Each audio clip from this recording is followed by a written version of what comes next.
So today's video is going to be the best brown lippies for 2020. I think this is going to be like the last best lippies for 2020 video. Yung susunod ko ng best of something would probably like yung the best na talaga na lahat ng products in general na natry ko for 2020. Alam niyo na yung drill. I'm going to swatch my favorite brown lippies from lipsticks to liquid lipsticks. So let's start.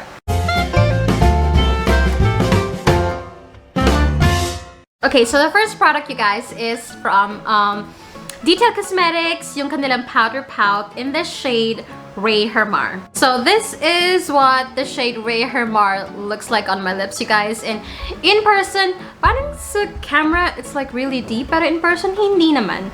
It's like chocolate on your lips. And I do recommend this shade, you guys. This is really good for everyday. And actually, yung entire line ng powder Pout ng Detail Cosmetics, I do recommend kasi wait lang. The lipsticks are really creamy, pigmented. Well, some of the shades kailangan mo ng 2 to 3 like swipes to get like the real pigment. Pero for this one, itong si Germar, very pigmented siya. One swipe, you can get like a really good color. 2 swipes if you want like a bit more deeper pa than this one. But this one, I'm happy now with it. And yeah, I really like the Germar shade if I'm into like the chocolate lippy for the day, you know what I mean? So yeah, this is Germar from Detail Cosmetics.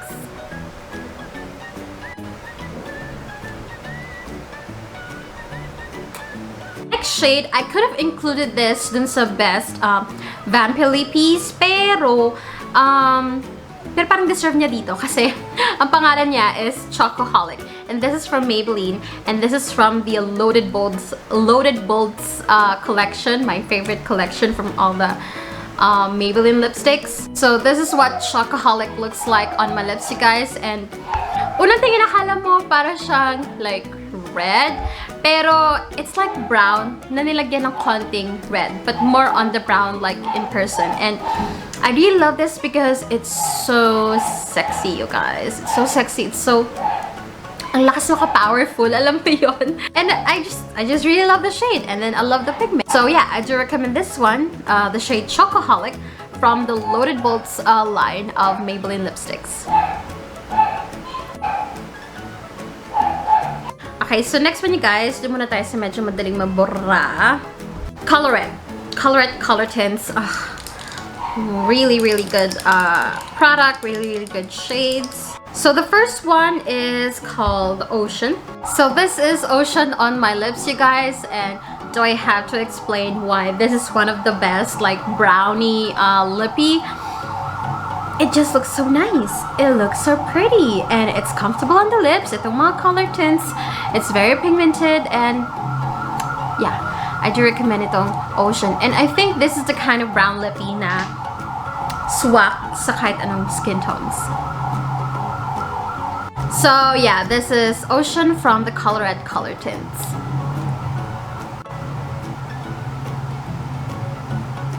Next shade I'm going to swatch is called Olive. So this is Olive on my lips, you guys. And ayan ang pinakaiba ni Ocean at saka ni Olive. This is Ocean, so it's lighter. And it's more of parang siyang burnt orange brown. And eto si Olive, it's really like a deep brownie, like I don't know, it's just brown.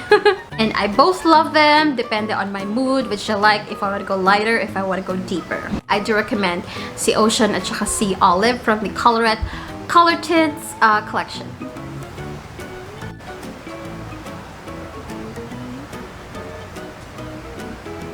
Next shade, you guys, it's quite unfortunate that I won't be able to swatch it for you, but this is from Cosmetics. Ito yung lip paint nila. And this is in the shade 05, if I'm not mistaken. That is Cookie Star. And I really love this one, you guys. Kaya lang, mine is like super dried out na. Or like, wala nang mahuhugot. Ayan. Ito na yon. Yan na yon.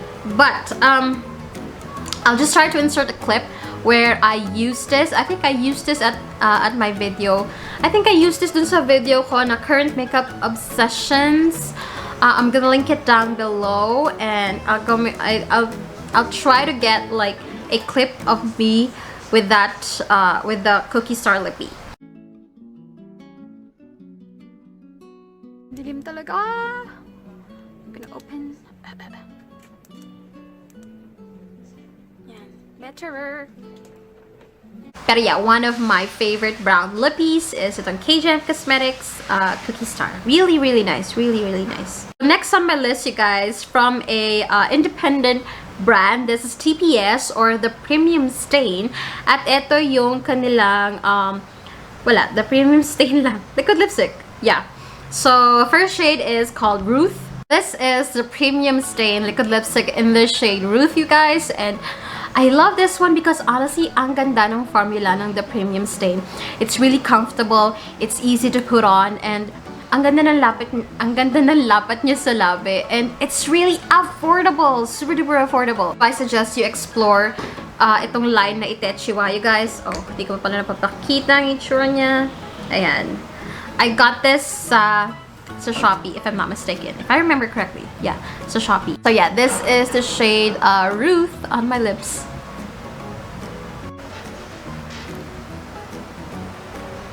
Ang ganda niyang parang brownie nudie shade. But I did not include this dun sa best nude lippies because, you know, I was low-key planning on doing like a separate video for, you know, the browns. Next shade, you guys, is called SHIPHRAH or SHIPHRAH.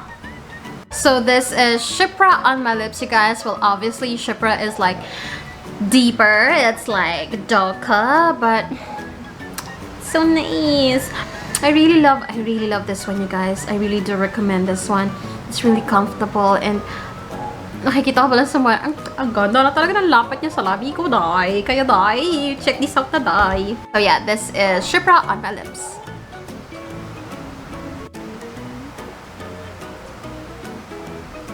Next one, you guys, is from the brand Merzy, and ito yung Bite to Beat Mellow tint. So, ito na siya, guys. By the way, it's not really like red looking. It's more on the brown, na konting hinaluan ng red. And I love this one because sa lahat, ito yung pinaka like smooth, pinaka creamy, pinaka walang kahirap-hirap i-apply, and you can do this and nothing's gonna happen. It still looks really nice, and you can also use this like as a blush kasi ganun siya ka-creamy. Well, ayusin mo lang yung application, hindi ganito. Pero I really love it, you guys. Ito, hindi siya transfer proof, pero mag-iiwan siya ng tint on your lips katagalan na nakalagay siya sa lips mo. So, alam mo yun, pag kumain ka, uminom ka and everything throughout the day, merong may iwang pigment on your lips. You're not gonna look like dead automatically. So yeah, this is Bite the Beat Mellow Tint from Merzy in the shade M2.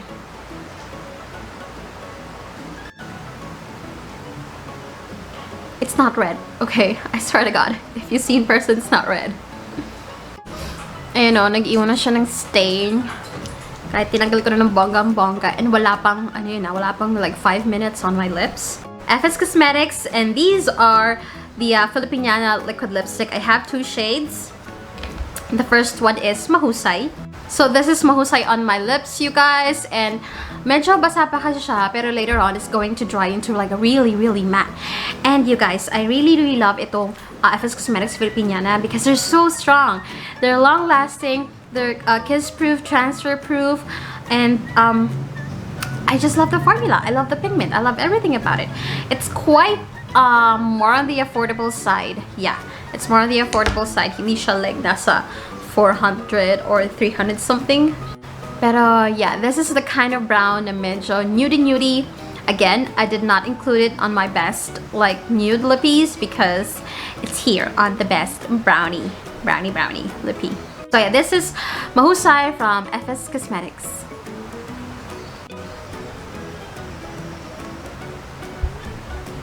Next shade, you guys, is called MATATAG. So this is MATATAG, you guys. It's like a deep chocolate brown on my lips, and I really love the formula ng FS Cosmetics FILIPIñAna liquid lipstick. So if you want like a deep chocolate kiss proof, transfer proof, and long lasting on your lips and matte on your lips, I do recommend itong FILIPIñAna liquid lipstick.